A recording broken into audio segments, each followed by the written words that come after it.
What we know today as the Ohio River Valley, which lies in the heart of the Midwest, was once the western frontier. The idea of moving westward hit many early Americans as they sought their fortunes in the great unknown. Many sought gold and silver, many sought adventure and untamed wilderness, and some saw wealth in owning land. Settlers from the east used major rivers to head west, and along the riversides, small villages were built.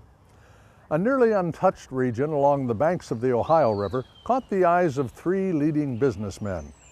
John Paul, Lewis Davis, and Jonathan Lyons shared a common goal, the purchase and development of land. John Paul took a particular interest in this area, which we know today as Madison, Indiana. Well, the principal founder of Madison was Colonel John Paul. When he came down the river in 1809 and discovered this plateau of land, he went down to the Jeffersonville land office in 1809, purchased all this land that the city is on, and plotted the town. And in 1811, they started selling lots, and from then on, it was history.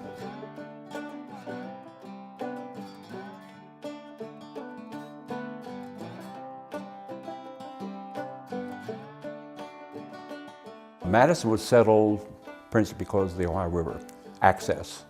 But beyond that was its location in terms of being on a alluvial, which is where the river used to be but had left, and it left a nice area, place where surrounded by limestone hills, which provided some protection, a lot of woodland that was available, and a creek, which provided fresh water other than on the Ohio River. So it had a number of assets. Madison on the Ohio River was like being on a major interstate today, in that virtually everyone going west had to go through the Ohio River, and then anybody shipping goods back and forth would have to go through Madison for this part of the country. Any person who will take the trouble to examine the maps will discover that Madison is several miles nearer the line of the purchase than any other place on the Ohio River.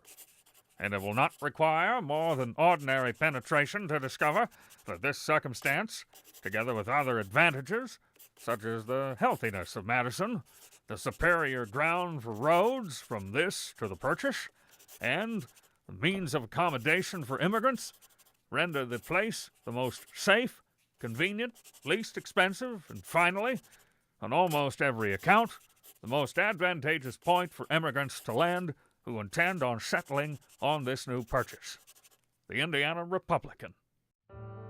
Well, some of the reasons for settling in the Madison area early on really had to do with economic prosperity. Settlers were coming from the east, predominantly from the southeast, but some from the east coast, looking to make money. So there were economic reasons. Some were looking for new opportunities. Some were probably looking for an adventure. This was the Wild West in the early 1800s, and I'm sure there were a number of adventures that were had here in this area. One of the things important to emphasize is the entrepreneurship that developed Madison. People came here for its opportunities. Obviously, John Paul was an entrepreneur. He was a doer. He was making money. This was a venture to him to buy land and to subdivide and to sell lots. Therefore, he was in real estate business at that point. Realizing now again, all of this was under the Indiana territorial jurisdiction. It was not a state of Indiana. Indiana was part of the Northwest Territory. Madison, Jefferson County, really was not organized as such. It was territory. Southern Indiana was a great attraction after the Revolutionary War. There were any number of veterans from the Revolutionary War. The federal government did not have the money to pay them bounties, so they were given land grants throughout this part of the country as a bonus, as a reward for helping serve in the Army during the Revolution. So all of these people were migrating out to this part of the country for for free land, so to speak. All kinds of people, say in Virginia and lower Pennsylvania, Maryland, even North Carolina, were looking where to go west in search of free land or cheap land or opportunities. And there was the Ohio River, which was the great route west, much more so than any other route in this part of the world. So we were right in the middle of all that. So our location was ideal for economic growth, for migration, for people moving west looking for opportunity. Printers came into town, lawyers came into town, then later some doctors came into town. It was an opportunity for coming into we call it Midwest today. They were referring to as the West, new opportunities for development to make money. Many were in business. Those kinds of opportunities were being made available for those who had the ingenuity and the leadership to make these developments in Madison, which began, of course, the more business you have attracts more business. And this is, of course, the way the town would have grown during that particular period of time.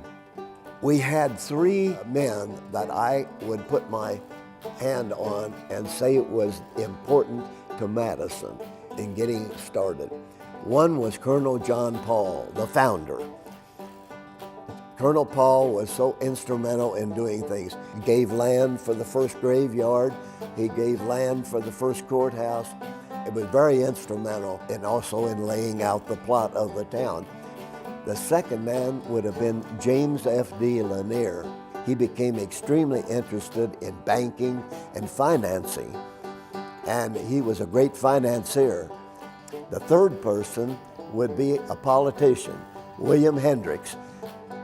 He was the first representative from this district of Indiana to the United States House of Representatives. He became the second governor of the state of Indiana. And after his service as governor for the state of Indiana, he became a senator from Indiana and served in the Congress in Washington. Jeremiah Sullivan was not here when the city was founded, but he was a very early settler here in Madison and became very prominent early on in both Madison and state politics. Sullivan was an early state legislator and also became a Supreme Court justice in the state of Indiana. One of the things he's noted for is he served on the committee when the state capitol was at Corydon and they decided to move to the state capitol to a new location. He was on the committee that named our state capital Indianapolis.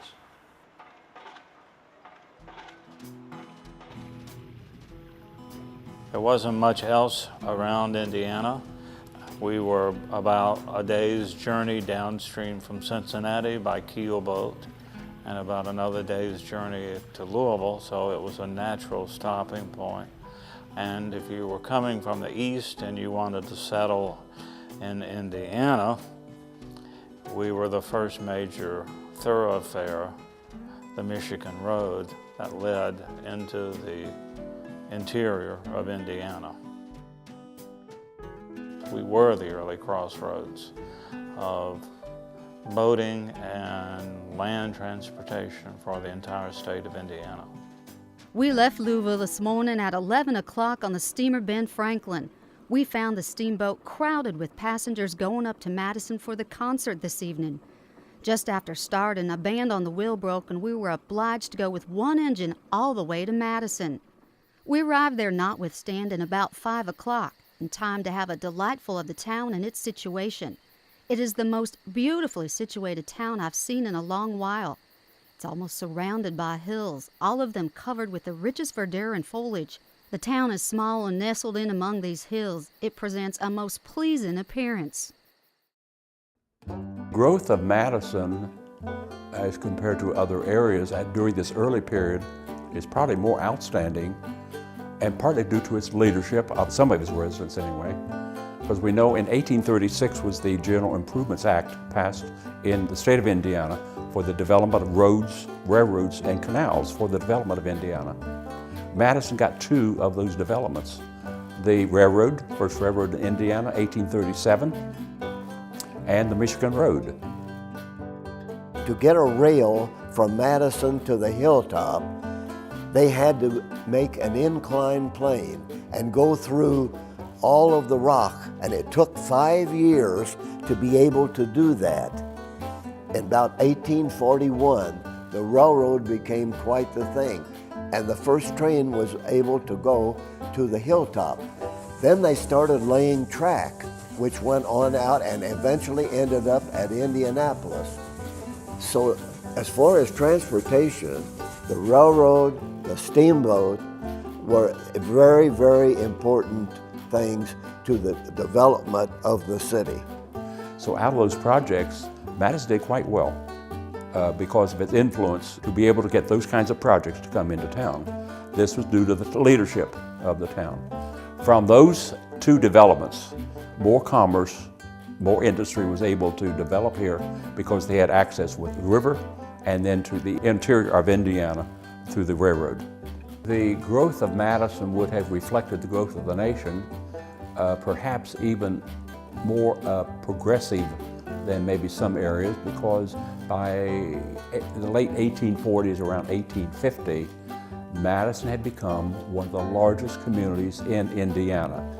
This may be very hard for a lot of people to believe today. Soon after that, New Albany, other cities, of course, Indianapolis, having received the railroad in 1847, began to grow, and the state capital being there. So this reflects the growth of Madison from that early period, with residents, businesses, industry, and wealth that had been located here in the Madison area. Nationwide, the Industrial Revolution increased technological and economic development across the country, with steam power, railroads, and modern factories. As more and more people migrated down the Ohio River, many decided to settle in Madison. The city's population and economy grew as families committed to making Madison their home. A growing city deep in the heart of America, Madison's industrial development made it an important stop for trade and commerce, and for many, it became the American dream.